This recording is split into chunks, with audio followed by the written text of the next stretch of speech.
ንቃተ ህግ የኢፌድሪ ፍትህ ሚኒስቴር ከፋና ሚዲያ ኮርፖሬሽን ጋር በመተባበር ለማህበረሰቡ ንቃተ ህግ ይፈጥራል። የአውሮፓ ህብረት ለኢትዮጵያ የወንጀል ፍትህ አስተዳደር ባደረገው የገንዘብ ድጋፍ የቀረበ ዘውትር ሰኞ ረፋድ 5:30 ይቀርባል። ንቃተ ህግ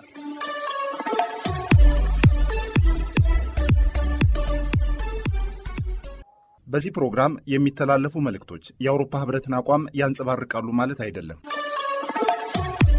ሰላም ጤና ይስጥልን የተወደዳችሁ አድማጮቻችን፣ ሳምንታዊው የንቃተ ህግ ዝግጅታችን ሰዓቱን ጠብቆ መደመጡን ጀምሯል። በቆይታችን መረጃ እናቀብላችኋለን፣ የሙዚቃ ግብዣም ይኖረናል። ስልጣንን አላግባብ መገልገል የሚያስከትለውን የህግ ተጠያቂነት በዋናነት እንመለከተዋለን። በርዕሰ ጉዳያችን ዙሪያም የተለያዩ የማህበረሰብ ክፍሎች ያነጋግረናል። እስከ ዝግጅታችን ፍጻሜ ድረስ አብራችሁን ትቆዩ ዘንድ ጋበዝናችሁ። በተከታይነት ብሩክ ድንቁ መረጃ ያስደምጠናል። አብራችሁን ቆዩ። አማራጭ የሙግት መፍቻ ዘዴዎች። አለመግባባቶች ሲከሰቱ ጉዳዮችን ወደ ፍርድ ቤት በመውሰድ ዳኝነት መጠየቅ የተለመደ ነው። ፍርድ ቤትም የቀረበለትን ጉዳይ ማስረጃን መሰረት በማድረግ ውሳኔ የሚሰጥ ሲሆን በፍርድ ቤት የሚሰጥ ውሳኔ የፍርድ ባለመብትን ብቻ የሚያስደስት በመሆኑ በግለሰቦች መካከል የተፈጠረን አለመግባባት በዘላቂነት በሰላማዊ መንገድ ለመፍታት ያለው አስተዋጽኦ ውስን ነው። በሌላ በኩል አማራጭ የሙግት መፍቻ ዘዴዎች ባለጉዳዮችን በማስማማት ግጭቶችን ለዘለቄታው ለመፍታት ሲያግዙ ይታያል። አማራጭ የሙግት መፍቻ ዘዴዎች ጊዜና ወጪ ቆጣቢ መሆናቸው፣ ፍርድ ቤት የሚከተለውን ስነ ስርዓት አለመከተላቸውና በተሟጋቾች መካከል ቅራኔ እንዳይፈጠር ማድረጋቸው ግጭትን በቀላሉ ለማስወገድ ተመራጭ እንደሚያደርጋቸው ይታመናል። አማራጭ የሙግት መፍቻ ዘዴ አይነቶች። ድርድር ወይም ኔጎሽዬሽን። ድርድር ተከራካሪ ወገኖች ያለ ሶስተኛ ወገን ጣልቃ ገብነት በቀጥታ በመነጋገርና በመወያየት በተቻለ መጠን ሁሉንም ወገኖች የሚያረካ ስምምነት ላይ ለመድረስ የሚያደርጉት ሂደት ነው። ይህም ከመደበኛው የዳኝነት ስርዓት ከሽምግልና እርቅ ወይም ኮንሲሌሽንና የግልግል ዳኝነት ወይም አርቢትሬሽን ለየት ባለመልኩ ጥቅም አለኝ የሚል ወይም ጥቅም አለን የሚሉ ወገኖች የሶስተኛ ወገን ጣልቃ ገብነት ሳያስፈልጋቸው ወይም የሶስተኛው ወገን ተሳትፎ በጣም ዝቅተኛ ሆኖ ራሳቸው ሐሳባቸውን በነጻ ፍላጎት በማንሸራሸር ከአንድ የጋራ ጥቅምን ከሚያስጠብቅ ድምዳሜ ላይ ለመድረስ የሚጠቀሙበት ዘዴ ነው። ድርድር ለማድረግ ሁለቱ ወገኖች ፍላጎታቸውን ማሳየት የሚጠበቅባቸው ሲሆን አንዳንዴም ሶስተኛ ወገን እንዲደራደሩ ሊያነሳሳቸው ይችላል።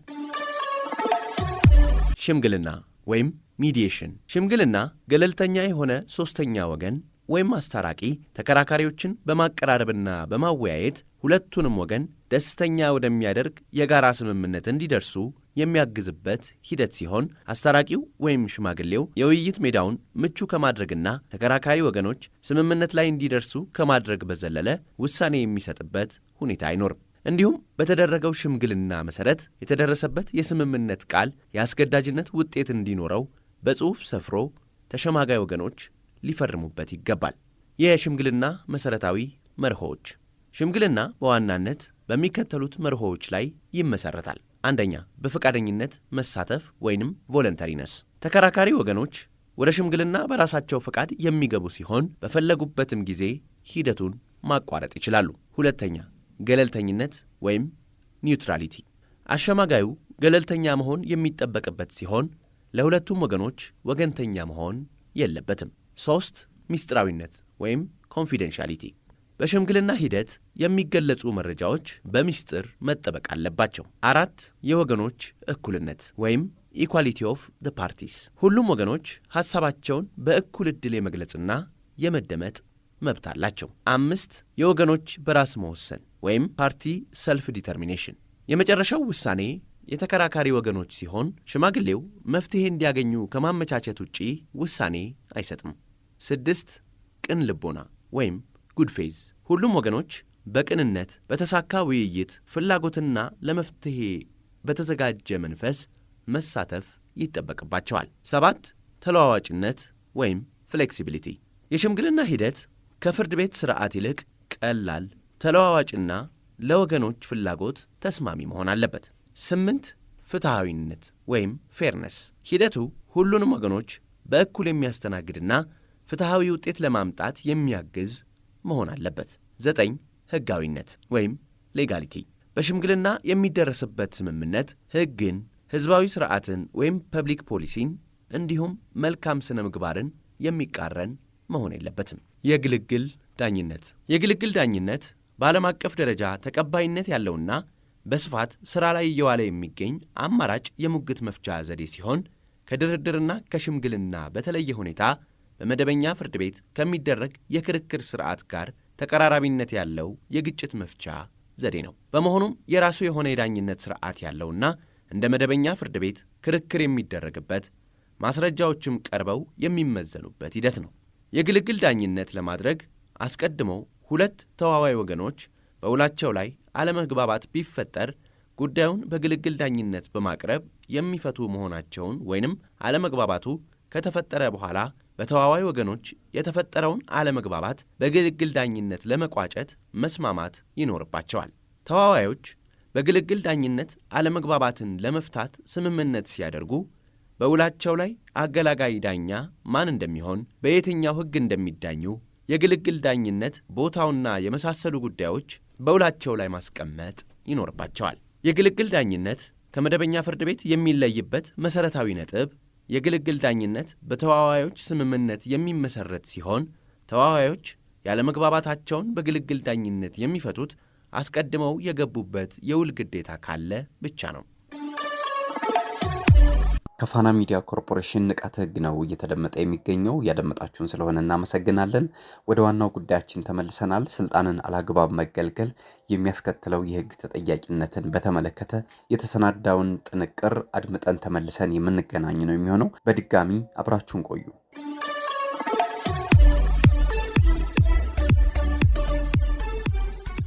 ስልጣንን አላግባብ መጠቀም ስንል አንድ ሰው የተሰጠውን ኃላፊነት የተሰጠውን ስልጣን አላግባብ ሲጠቀም ወይም ደግሞ ዓላማው ላይ ሳያውል ሲቀር ስልጣንን አላግባብ መጠቀም ማለት እንችላለን። ለራሱ የግል ጥቅም ሊያውል ይችላል፣ ለዘመድ ሊሆን ይችላል፣ በጉቦ ሲያገለግል ሊሆን ይችላል፣ ወይም ደግሞ አንዳንድ ሰዎችን ለመጥቀም ሲል ከተሰጠው የኃላፊነት ገደብ በላይ ሲጠቀም አንድ ሰው ስልጣኑን አላግባብ ተጠቅሟል ማለት እንችላለን። ስልጣንን አላግባብ መጠቀም ስንል ስልጣን በሕጋዊ መንገድ ከሕዝብና ከመንግስት የሚሰጥ ኃላፊነት ነው። ይህንን ደግሞ አላግባብ ተጠቀመ የሚባለው አንድ ኃላፊ ወይም አንድ ግለሰብ ኃላፊነቱን ለግል ጥቅም ሲያውል፣ በሌላ መንገድ ደግሞ የሌሎች ወገኖችን ጥቅም ሲያጓድል እና የህዝብና መንግስትን ለመጉዳት ሲጠቀምበት ወይም ኤክሰርሳይዝ ሲያደርግ ስልጣንን አላግባብ ተጠቀመ እንላለን። እኔ እንደምረዳው ስልጣንን አላግባብ መጠቀም ሲባል ያው አንድ ሰው የተሰጠውን ስልጣን ለህዝብ፣ ለተቋሙ ወይንም ለስራ ጥቅም ከመጠቀም ይልቅ ያው ለግል ጥቅም፣ ለበቀል፣ ለወዳጅነት፣ ለጥላቻ ወይንም ሌላውን ሆን ብሎ ለመጉዳት ሲጠቀመው ይመስለኛል።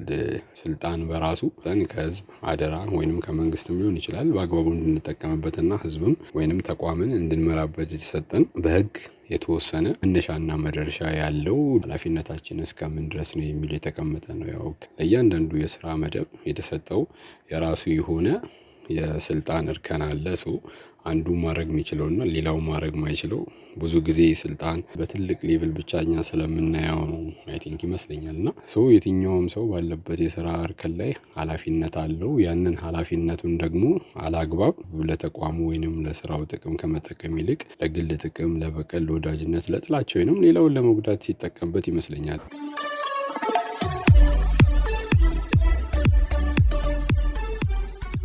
ስልጣንን ወይም ኃላፊነትን አላግባብ መገልገል የመልካም አስተዳደር መሰረቶችን የሚንድ የሕግ የበላይነትን የሚሸረሽር ዋነኛ የሙስና ወንጀል ነው። ድርጊቱ የሚፈጸመው ሕጋዊ የሕዝብ ወይም የመንግስት አደራ የተጣለበት ማንኛውም ኃላፊ ወይም ሰራተኛ የተሰጠውን ስልጣን፣ ኃላፊነት ወይም የስራ ድርሻ ሕግ ከሚፈቅደው ከተሰጠው ወሰን ውጭ ለራሱ ወይም ለሌላ ወገን ያልተገባ ጥቅም ለማስገኘት ወይም ደግሞ በሌላ ሰው መብትና ጥቅም ላይ ጉዳት ለማድረስ ሆን ብሎ በመተው ሲገለገልበት ነው። ይህ ድርጊት በሀገር ውስጥ ኢኮኖሚያዊ፣ ማህበራዊና ፖለቲካዊ እንቅስቃሴዎች ላይ የሚያስከትለው ጉዳት ከፍተኛ በመሆኑ በሀገር ውስጥ የህግ ማዕቀፍ ብቻ ሳይሆን በዓለም አቀፍና በአህጉር ደረጃ የተቀናጀ መከላከልና መበየን የሚፈልግ ወንጀል ተደርጎ ይወሰዳል። ኢትዮጵያ የተባበሩት መንግስታት ድርጅት የጸረ ሙስና ኮንቬንሽንና የአፍሪካ ህብረት ሙስናን የመከላከልና የመዋጋት ኮንቬንሽን አባል ሀገር እንደመሆኗ መጠን በእነዚህ ዓለም አቀፍ ሰነዶች የተጣሉትን ግዴታዎች በሀገር ውስጥ ህጓ ውስጥ ማካተትና ማስፈጸም ይጠበቅባታል። አበባው ሲሳይ ይባላለሁ። በኢፌዴሪ ፍትህ ሚኒስቴር ንቃተ ህግና ስልጠና ዳይሬክቶሬት አቃቢ ህግ ነኝ። ኃላፊነትን ያለአግባብ መገልገል ማለት አንድ ሰው የተሰጠውን ስልጣን መሰረት በማድረግ ለራሱ ወይም ደግሞ ለሌላ ሰው ጥቅም በማሰብ በሌላ ሰው መብት ወይም ደግሞ ጥቅም ላይ ጉዳት ማድረስ ማለት እንደሆነ መገንዘብ እንችላለን ማለት ነው። ድርጊቱ በዋናነት የሚፈጸመው ያው ይፋዊ ስልጣን ያላቸው አካላት የተጣለባቸውን የገለልተኝነት፣ ታማኝነትና የህግ የበላይነት የማክበር ግዴታ ወደ ጎን በመተው ስልጣናቸውን መሰረት በማድረግ በሌላ ሰው መብት ወይም ደግሞ ጥቅም ላይ ጉዳት ማድረስ ነው ማለት ነው። ስለዚህ አስቀድሜ እንዳልኩት የተለያዩ ዓለም አቀፍና አህጉር አቀፍ ስምምነቶች አሉ። ከነዛ ስምምነቶች መካከል የመጀመሪያው የተባበሩት መንግስታት ድርጅት የጸረ ሙስና ኮንቬንሽን ነው። በዚህ ኮንቬንሽን በግልጽ እንደተቀመጠው የስልጣንን አላግባብ መገልገል ወንጀል እንደ አንድ የሙስና ወንጀል አድርጎ ያስቀመጠ ሲሆን የህግ ማዕቀፉም ማንኛውም የመንግስት ሰራተኛ የተጣለበትን ይፋዊ ኃላፊነት ወደ ጎን በመተው ለራሱ ወይም ደግሞ ለሶስተኛ ወገን ጥቅም ለማስገኘት በማሰብ በሌላ ሰው ላይ ጉዳት ካደረሰ ይህ ወንጀል እንደተፈጸመ እንደሚቆጠር በግልጽ ተደንግጎ እናገኘዋለን ማለት ነው። የአፍሪካ ህብረት ሙስናን የመከላከልና የመዋጋት ኮንቬንሽንም በተመሳሳይ መልኩ አንድ ሰው የተሰጠውን ኃላፊነት መሰረት በማድረግ በሌላ ሰው ጥቅም ወይም ደግሞ መብት ላይ ጉዳት ካደረገ ስልጣን ያላግባብ መገልገል ወይም ደግሞ መጠቀም ወንጀል እንደተፈጸመ እንደሚቆጠር እነዚህ ስምምነቶች በግልጽ አስቀምጠዋል ማለት ነው።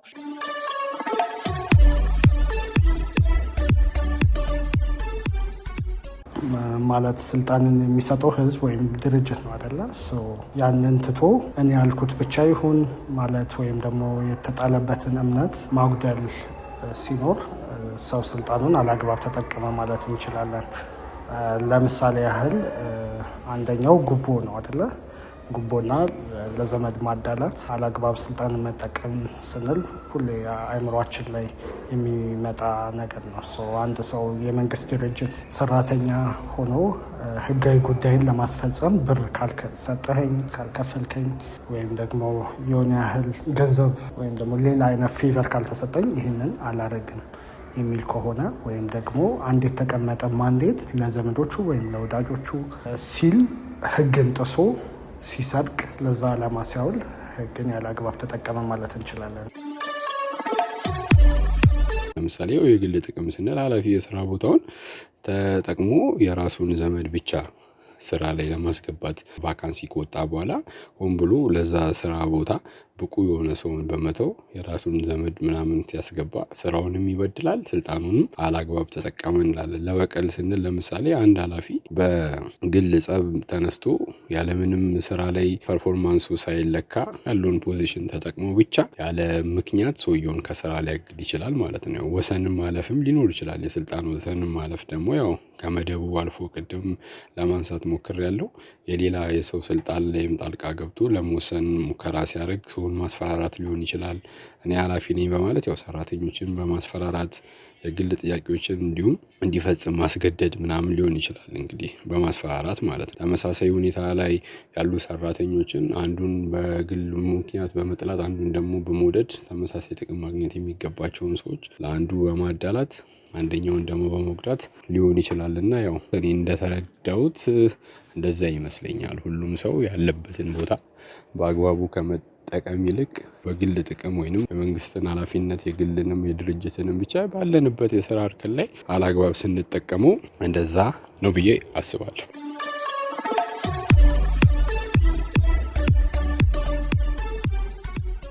የኢትዮጵያ የሙስና ወንጀሎች አዋጅ ቁጥር 881 ህዝባር 2007 አንቀጽ 9 ስልጣንን አላግባብ መገልገል በሚል ርዕስ ስር የመንግስትና የህዝባዊ ድርጅቶችን አሰራር ከብልሹ አሰራር ለመጠበቅ የተዘረጋ ዋነኛ የህግ ማዕቀፍ ነው። የዚህ የወንጀል ተጠያቂነት ሊቋቋም የሚችለው ተከሳሹ የመንግስት ወይም የህዝባዊ ድርጅት ሰራተኛ ወይም ኃላፊ ሆኖ ሲገኝ ሲሆን ይህም ድርጊቱን የህዝብ አደራ በተጣለባቸው አካላት ላይ የሚፈጸም ልዩ የወንጀል አይነት ያደርገዋል።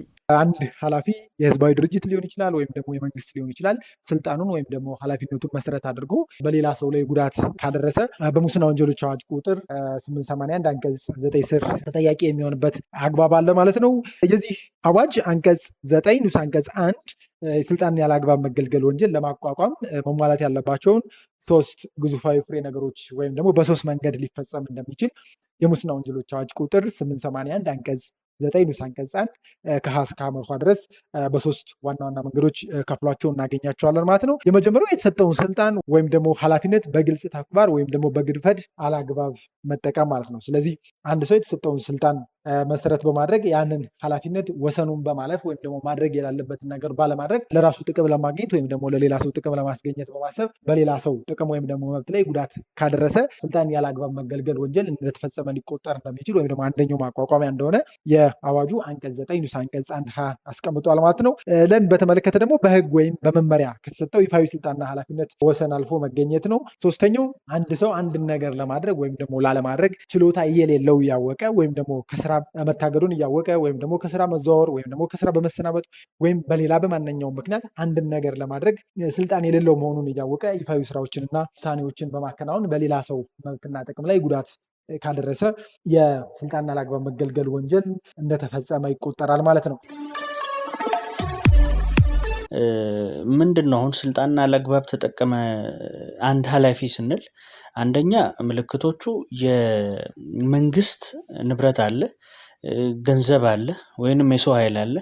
እነዚህን ሪሶርሶች ለራሱ ሲጠቀም ሀብት ማካበት ሲጀምርና ማንአለብኝነት ሲሰማው አንደኛ ይሄ ስልጣንን ያለአግባብ የመጠቀም ምልክት ነው። ሁለተኛ ፍትህን ሲያዛባ ሲባል ህግና ደንብን በመተላለፍ ተገቢ ያልሆነ ውሳኔ በመስጠት ህዝብና መንግስትን መጉዳት ሲጀምር አንድ ኃላፊ ስልጣኑን ያለአግባብ ተጠቀመ ወይንም ፍትህ አዛባ ብለን ማለት እንችላለን። ለምሳሌ የግል ጥቅም ስንል ኃላፊ የስራ ቦታውን ተጠቅሞ የራሱን ዘመድ ብቻ ስራ ላይ ለማስገባት ቫካንሲ ከወጣ በኋላ ሆን ብሎ ለዛ ስራ ቦታ ብቁ የሆነ ሰውን በመተው የራሱን ዘመድ ምናምን ሲያስገባ ስራውንም ይበድላል፣ ስልጣኑንም አላግባብ ተጠቀመ እንላለን። ለበቀል ስንል ለምሳሌ አንድ ኃላፊ በግል ጸብ ተነስቶ ያለምንም ስራ ላይ ፐርፎርማንሱ ሳይለካ ያለውን ፖዚሽን ተጠቅሞ ብቻ ያለ ምክንያት ሰውየውን ከስራ ሊያግድ ይችላል ማለት ነው። ወሰንም ማለፍም ሊኖር ይችላል። የስልጣን ወሰንም ማለፍ ደግሞ ያው ከመደቡ አልፎ የሌላ የሰው ስልጣን ላይም ጣልቃ ገብቶ ለመወሰን ሙከራ ሲያደርግ ሰውን ማስፈራራት ሊሆን ይችላል። እኔ ኃላፊ ነኝ በማለት ያው ሰራተኞችን በማስፈራራት የግል ጥያቄዎችን እንዲሁም እንዲፈጽም ማስገደድ ምናምን ሊሆን ይችላል። እንግዲህ በማስፈራራት ማለት ነው። ተመሳሳይ ሁኔታ ላይ ያሉ ሰራተኞችን አንዱን በግል ምክንያት በመጥላት አንዱን ደግሞ በመውደድ ተመሳሳይ ጥቅም ማግኘት የሚገባቸውን ሰዎች ለአንዱ በማዳላት አንደኛውን ደግሞ በመጉዳት ሊሆን ይችላልና ያው እኔ እንደተረዳሁት እንደዛ ይመስለኛል።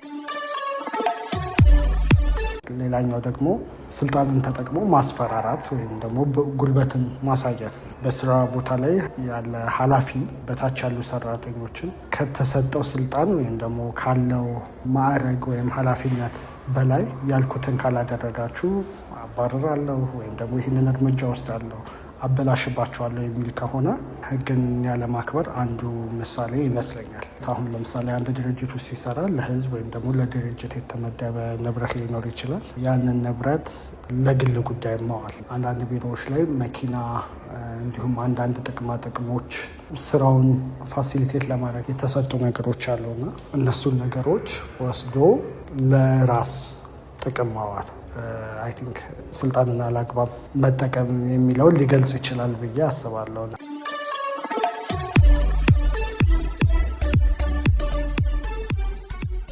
ከዚህ በተጨማሪ የወንጀሉ አእምሯዊ ሁኔታ ወይም የወንጀል ሀሳብ የሚረጋገጠው ተከሳሹ ድርጊቱን ሆን ብሎ ለራሱ ወይም ለሌላ ሰው ያልተገባ ጥቅም ለማስገኘት ወይም በሌላ ሰው መብት ጥቅም ላይ ጉዳት ለማድረስ በማሰብ መፈጸሙ ሲረጋገጥ ብቻ ነው። አዋጁ እንደ ወንጀሉ አፈጻጸም ከባድነት እንደተገኘው ያልተገባ ጥቅም መጠንና በህዝብ ወይም በመንግስት ላይ እንደደረሰው ጉዳት ስፋት መሰረት ቅጣቱን በ3 የተመጣጠኑ የቅጣት እርከኖች ከፍሎ ያስቀምጣል። የሙስና ወንጀል አዋጃችን ቁጥር 881 አንቀጽ 9 ንዑስ አንቀጽ 1 ጀምሮ የተለያዩ ቅጣቶችን አስቀምጧል ማለት ነው። እነዚህ ወንጀል አድራጊዎች ይህንን ድንጋጌ በመተላለፍ የሙስና ወንጀል በሚፈጽሙበት ሰዓት ወይም ደግሞ የህዝብ ወይም ደግሞ የመንግስት ባለስልጣናት ወይም ደግሞ ሰራተኞች የተሰጣቸውን ስልጣን ወይም ደግሞ ኃላፊነት በመተላለፍ ይህንን ወንጀል በሚፈጽሙበት ሰዓት የተለያዩ ቅጣቶች ሊጠብቋቸው እንደሚችሉ ወይም ደግሞ የተለያዩ ቅጣቶችን አስቀምጧል ማለት ነው። የመጀመሪያው በመደበኛ ሁኔታ የሙስና ወንጀሉ ወይም ደግሞ ስልጣንን ያላግባብ መገልገል ወንጀል ተፈጽሞ በሚገኝበት ሰዓት እንደ ነገሩ ሁኔታ ከ1 ዓመት በማያንስ ቀላል እስራትና ከ3,000 ብር በማያንስ መቀጮ ወይም ደግሞ እንደ ነገሩ ሁኔታ ከ10 ዓመት በማይበልጥ ጽኑ እስራትና ከ10,000 ብር በማይበልጥ መቀጮ ሊቀጣ እንደሚችል የሙስና ወንጀሎች አዋጅ ቁጥር 881 አንቀጽ 9 ንዑስ አንቀጽ 1 በግልጽ ደንግጎ እናገኘዋለን ማለት ነው። አፈጻጸሙ ከባድ በሚሆንበት ጊዜ ደግሞ አንቀጽ 9 ንዑስ አንቀጽ 2 ላይ ለምሳሌ የተጣሰው የኃላፊነት ዓላማ፣ የተገኘው ያልተገባ ጥቅም መጠን፣ የወንጀለኛው የስልጣንና የኃላፊነት ደረጃ ወይም ደግሞ በህዝብ ወይም ደግሞ በመንግስት ጥቅም ላይ የደረሰው ጉዳት ከፍተኛ በሚሆንበት ጊዜ ቅጣቱን ከፍ በማድረግ ከደረሰው ጉዳት አንጻር ከ7 ዓመት እስከ 15 ዓመት በሚደርስ ጽኑ እስራትና ከ10,000 ብር እስከ 100,000 ብር የሚደርስ የገንዘብ መቀጮ ሊያስቀጣ እንደሚችል አንቀጽ 9 ንዑስ አንቀጽ 2 በግልጽ አስቀምጧል ማለት ነው። ሌላኛው አንቀጽ 9 ንዑስ አንቀጽ 2 የተቀመጡ ማክበጃዎች ደግሞ 2 እና ከዛ በላይ የሆኑ ማክበጃዎች በአንድ ላይ ተጣምረው በሚገኙበት ሰዓት አዋጁ ቅጣቱን የገንዘብ መቀጮውንም የእስራት ቅጣቱንም ከፍ በማድረግ ከ10 ዓመት እስከ 25 ዓመት በሚደርስ ጽኑ እስራትና 20,000 ብር እስከ 200,000 ብር በሚደርስ የገንዘብ መቀጮ ሊቀጣ እንደሚችል አስቀምጦ እናገኘዋለን ማለት ነው።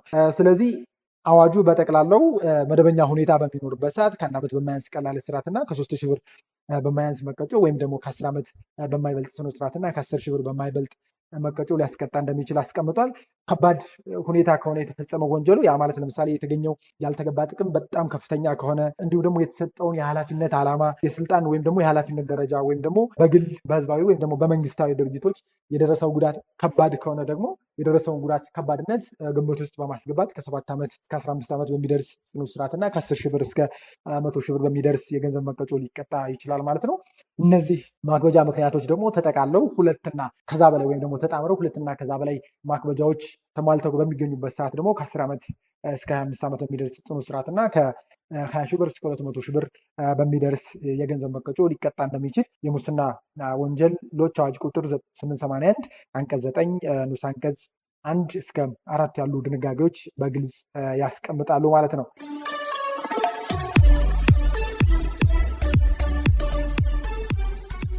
ለምሳሌ የግል ጥቅም ስንል ኃላፊ የስራ ቦታውን ተጠቅሞ የራሱን ዘመድ ብቻ ስራ ላይ ለማስገባት ቫካንሲ ከወጣ በኋላ ሆን ብሎ ለዛ ስራ ቦታ ብቁ የሆነ ሰውን በመተው የራሱን ዘመድ ምናምን ሲያስገባ ስራውንም ይበድላል፣ ስልጣኑንም አላግባብ ተጠቀመ እንላለን። ለበቀል ስንል ለምሳሌ አንድ ኃላፊ በግል ጸብ ተነስቶ ያለምንም ስራ ላይ ፐርፎርማንሱ ሳይለካ ያለውን ፖዚሽን ተጠቅሞ ብቻ ያለ ምክንያት ሰውየውን ከስራ ሊያግድ ይችላል ማለት ነው። ወሰንም ማለፍም ሊኖር ይችላል። የስልጣን ወሰንም ማለፍ ደግሞ ያው ከመደቡ አልፎ ቅድም ለማንሳት ሞክሬያለሁ። የሌላ የሰው ስልጣን ላይም ጣልቃ ገብቶ ለመወሰን ሙከራ ሲያደርግ ሰውን ማስፈራራት ሊሆን ይችላል። እኔ ኃላፊ ነኝ በማለት ያው ሰራተኞችን በማስፈራራት የግል ጥያቄዎችን እንዲሁም እንዲፈጽም ማስገደድ ምናምን ሊሆን ይችላል። እንግዲህ በማስፈራራት ማለት ነው። ተመሳሳይ ሁኔታ ላይ ያሉ ሰራተኞችን አንዱን በግል ምክንያት በመጥላት አንዱን ደግሞ በመውደድ ተመሳሳይ ጥቅም ማግኘት የሚገባቸውን ሰዎች ለአንዱ በማዳላት አንደኛውን ደግሞ በመጉዳት ሊሆን ይችላልና ያው እኔ እንደተረዳሁት እንደዛ ይመስለኛል። ሁሉም ሰው ያለበትን ቦታ በአግባቡ ከመጠቀም ይልቅ በግል ጥቅም ወይንም የመንግስትን ኃላፊነት የግልንም የድርጅትንም ብቻ ባለንበት የስራ እርከን ላይ አላግባብ ስንጠቀመው እንደዛ ነው ብዬ አስባለሁ። ሌላኛውና ትልቁ ነገር ዜጎች ላይ ጎጂ ተጽዕኖ ያሳድራል ስልጣንን ባላግባብ ስንጠቀም። ይህ ማለት በማን ያለብኝነት የዜጎችን ወይም የግለሰቦችን መብት ስንጥስ ስልጣንን ባላግባብ መጠቀምን የሚያሳይ ትልቅ ኢንዲኬተር ነው። ይሄ ሲሆን ደግሞ በመንግስት ተቋማትና በህዝብ መሀል እምነትን ያሳጣል። በመንግስትና በህዝብ መሀል ደግሞ እምነት ጠፋ ማለት ሀገራዊ ሰላም ያናጋል፣ ሀገራዊ ልማትን ያደናቅፋልና ትልቅ ችግር ነው። ዞሮ ግን ስልጣንን አላግባብ መጠቀም ከህግ ተጠያቂነት ደግሞ እንደማያመልጥ የተለያዩ የወንጀል ህጎች ስለሚያሳዩ አንድ ሰው የተሰጠውን ስልጣን በአግባቡ መጠቀም አለበት። በአግባቡ ካልተጠቀመ ደግሞ ህጋዊ ተጠያቂነት አለው። ግለሰቡ ተጠየቀ ማለት ደግሞ ቤተሰብ አለው፣ ሌሎች ብዙ ነው። መልሶ ራስን የሚጎዳ ነገርና አጸያፊ ነገር ስለሆነ ስለዚህ ስልጣንን በአግባቡ ብንጠቀም ወይንም ኤክሰርሳይዝ ብናደርግ የተሻለ ነው የሚል ነገር ነው እና ያለኝ። ስለዚህ ጠቅለል ስናደርገው ስልጣንን አላግባብ መገልገል ወንጀል የህግ የበላይነትን የሚንድ ብልሹ አሰራርን የሚዘረጋ ከዛም ባሻገር ደግሞ ህዝብ በመንግስት እና በህዝባዊ ድርጅቶች ላይ አመኔታቸውን በማጣት በሀገር ኢኮኖሚያዊ፣ ፖለቲካዊ እና ማህበራዊ እንቅስቃሴዎች ላይ ከፍተኛ ጉዳት ወይም ደግሞ ቀውስ ሊያስከትል የሚችል የወንጀል አይነት ነው ማለት ነው። ያንንም መሰረት በማድረግ የሙስና ወንጀሎች አዋጅ ቁጥር 881 አንቀጽ 9 ከንዑስ አንቀጽ 1 እስከ 4 ድረስ የወንጀሉን አፈጻጸም እና የደረሰውን ጉዳት መሰረት በማድረግ የተለያዩ የገንዘብ መቀጮ እና የስርዓት ቅጣቶችን አስቀምጦ እናገኘዋለን ማለት ነው።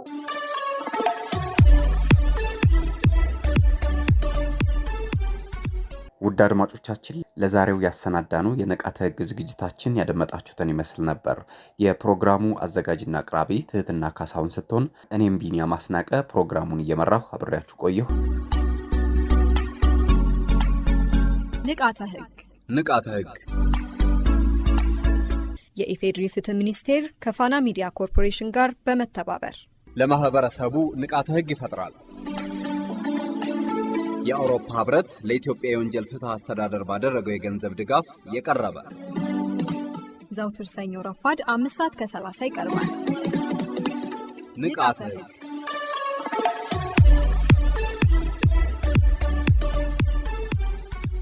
በዚህ ፕሮግራም የሚተላለፉ መልእክቶች የአውሮፓ ህብረትን አቋም ያንጸባርቃሉ ማለት አይደለም።